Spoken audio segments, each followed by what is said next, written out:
देखिए, सऊदी अरब, UAE, Qatar, ये एक तरफ के मुल्क हैं, दूसरी तरफ ईरान, इराक, ये एक मुल्क है। इसमें एक देखिए इस्लामिक सत्ता का झगड़ा काफ़ी पुराना है। जहाँ तक बात ये है कि सऊदी अरब और यूएई अमेरिका के साथ खड़े हैं और वो युद्ध को हवा दे रहे हैं, तो जिस तरीके से इस युद्ध को, अमेरिका और ईरान के युद्ध को ईरान ने क्षेत्रीय युद्ध में तब्दील कर दिया और वो यूएई पे, सऊदी अरब पे जो लगातार अटैक कर रहा था, तो सऊदी अरब और यूएई का तो यही मत है ना कि वो उसे, ईरान को इस तरह से कमजोर करे कि भविष्य में कभी भी ईरान उनके ऊपर आंख उठाने की जरूरत न करे, और उसका बदला अमेरिका ही लेकर के आए, क्योंकि पश्चिम एशिया में एक सिक्योरिटी प्रोवाइडर यूएई, सऊदी अरब, कतर, इन सब के लिए जो सिक्योरिटी प्रोवाइडर है वो यूएसए है। इसलिए यूएसए को बार बार उकसा करके वो ये चाहते हैं कि इस क्षेत्र में ईरान को पूर्णतया कमजोर किया जाए, जिससे ईरान अगले 50 सालों तक सर न उठा सके, और इसका फायदा उन्हें दूसरी तरफ ये मिलेगा कि जो इस्लामिक सत्ता के केंद्र हैं उस पर यूएई, सऊदी अरब, इन लोगों की बादशाहत स्थापित हो जाएगी, और जो ईरान की बादशाहत है वो क्षेत्रीय प्रभुता के साथ साथ इस्लामिक प्रभुता पे भी समाप्त होगी। देखिए, ईरान और अमेरिका के युद्ध में इजराइल की भूमिका महत्वपूर्ण है, क्योंकि यह त्रिकोणीय मुकाबला है, और इजराइल ने कन्विंस किया है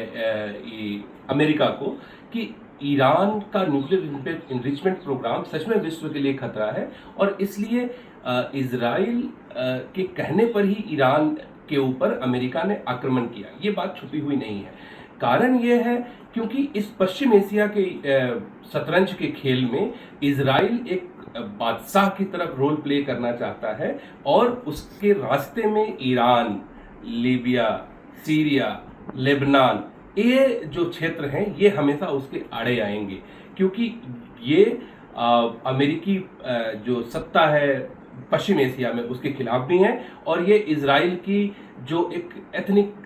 कॉन्फ्लिक्ट कह लीजिए, या इजराइल के जो आंतरिक राजनीति है उसमें भी इजराइल को कमजोर करने की कोशिश करते रहते हैं। तो इजराइल एक ऐसी युद्ध में घुस चुका है जहां वो अपने दुश्मनों को पूरी तरह से खत्म करना चाहता है। वो उन्हें आधा अधूरा भी जिंदा नहीं छोड़ना चाहता। इसलिए जैसे ही बीच बीच में अमेरिका शांति वार्ता की तरफ बढ़ता है, इजराइल इस युद्ध को हवा देता है, जो लेबनान में या ईरान में बमबारी करके इस युद्ध को फिर से हवा देता है। और कारण ये बताता है कि हिजबुल्लाह, हमास और हुती जब तक हैं इस क्षेत्र में, तब तक वैश्विक शांति के लिए खतरा है, और क्षेत्रीय अस्थिरता के लिए, इजरायली अस्थिरता के लिए ये खतरा है। और ये भी मानना चाहिए कि पश्चिम एशिया में इजराइल जो है अमेरिका का एक बड़ा पार्टनर है, तो इजराइल की सहमति के बिना या इजराइल की सुरक्षा की गारंटी अमेरिका की है, और अमेरिका इसीलिए इजराइल के कहने पर बार बार इस क्षेत्र में स्पेशली ईरान पर आक्रमण करता है। देखिए, मुज्तबा खामेनेई नए नए सुप्रीम लीडर बने हैं। उन्हें अपनी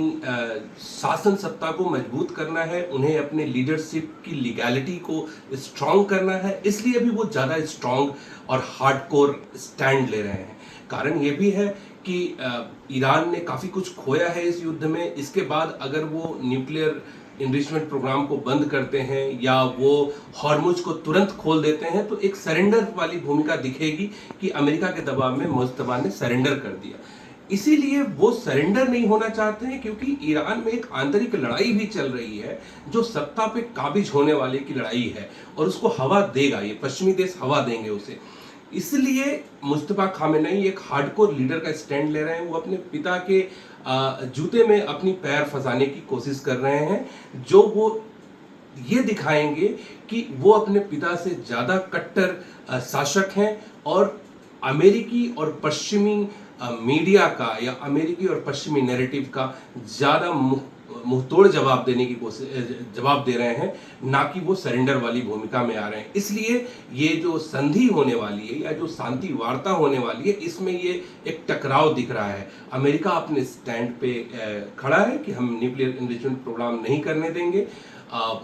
और दूसरी तरफ ईरान है, उनका अपर हैंड ये आ गया कि पहले सिर्फ न्यूक्लियर इनरिचमेंट प्रोग्राम था, अब ये प्रोग्राम अब हॉर्मुज ब्लॉकेड तक पहुंच गया है। तो उनके पास ज़्यादा कार्ड हैं जिससे मुज्तबा खामनेई की स्थिति ज़्यादा मजबूत दिखती है, और अमेरिकी प्रशासन और इजरायली सरकार की जो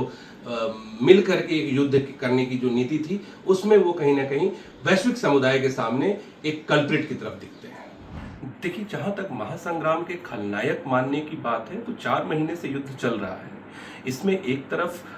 ये देखना है कि राष्ट्रपति ट्रंप ने पिछले 4 महीने में क्या एक्टिविटी की या ईरान ने किस तरीके से जवाब दिया। मानना ये होगा कि आप किस तरफ खड़े हैं। पहली चीज कि क्या आप ईरान को न्यूक्लियर बम बनाने देने की आज़ादी देना चाहते हैं, छूट देना चाहते हैं, या आप अमेरिका की तरह एक वैश्विक बॉस बन करके, ग्लोबल बॉस बन करके सभी को एक लाइन में खड़ा करना चाहते हैं। तो दोनों तरफ से देखा जाए तो दोनों के स्टैंड में आप किस तरफ खड़े हैं, इससे पता चलेगा कि खलनायक कौन होगा। मामला दूसरा जो आता है वो ये है कि क्यों पूरी दुनिया जो है वो ट्रंप को इसके लिए जिम्मेदार मान रही है, क्योंकि ईरान ने युद्ध शुरू होते ही हॉर्मुज को ब्लॉक किया। जो युद्ध पहले सिर्फ अमेरिका और ईरान के बीच था या इजराइल और ईरान के बीच था, जब जैसे ही हॉर्मुज ब्लॉक हुआ उसने पूरे वर्ल्ड पे इसका प्रभाव डाला। इस कारण से में जो विश्व के लोग हैं उनका ये मानना है कि हॉर्मुज ब्लॉकेड जो है वो अमेरिकी आक्रमण के बाद हुआ, इसलिए राष्ट्रपति ट्रंप को इसके लिए ज्यादा जिम्मेदार माना जा रहा है।